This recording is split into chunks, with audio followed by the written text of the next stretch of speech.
조국혁신당 차규건 의원입니다. 저는 지난 8월 12일 바로 이 자리에서 금융투자소득세의 시행 여부를 9월 안에 결정해야 한다고 제안한 바 있습니다. 지난 9월 9일에는 대정무 질문을 통해 조국혁신당의 5가지 금투세 개선 방안을 제안했습니다. 첫째, 원천징수는 원천징수와 자진신고 방식을 선택할 수 있도록 하고, 둘째, 1년 이상 주식 장기 보유자에 대해서는 15% 단일 세율로 과세하자는 것입니다. 셋째, 거래세는 폐지하고 농특세는 금융투자소득에서 공제하고, 넷째, 연말정산의 인적공제와 건강보험료 부양가족 문제는 불이익을 받지 않도록 하겠다는 것입니다.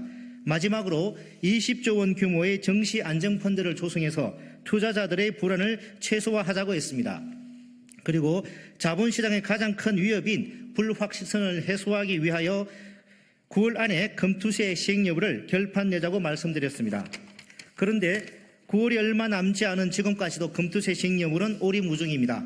정부와 여당은 금투세가 시행되면 시장이 폭락할 것처럼 주장하면서도 아직도 그 근거를 뚜렷하게 제시하지 못하고 있습니다.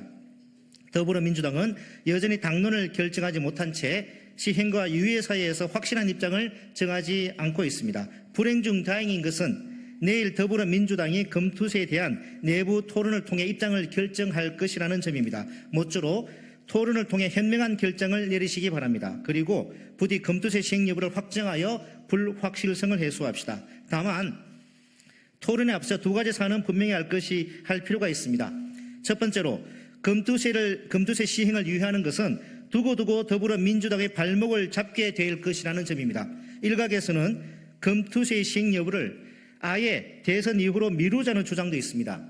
이는 당장 정치적 부담을 덜겠다고 시장의 불확실성을 3년 이상 끌고 가겠다는 매우 무책임한 주장일 뿐만 아니라 그 사이에 벌어질 모든 선거에서 국민의힘은 또다시 금투세 폐지를 공약을 내걸고 민주당의 답을 요구할 것이기 때문에 금투세 시행을 유예하는 것은 정치적 부담을 드는 것이 아니라 두고두고 부담을 가져가는 꼴이 될 것입니다.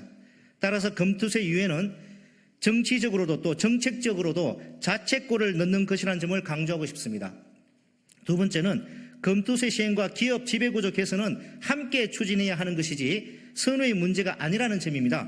우리나라 재벌기업의 의사결정을 좌지우지하는 총수 일가 지분율은 3.5%에 불과합니다.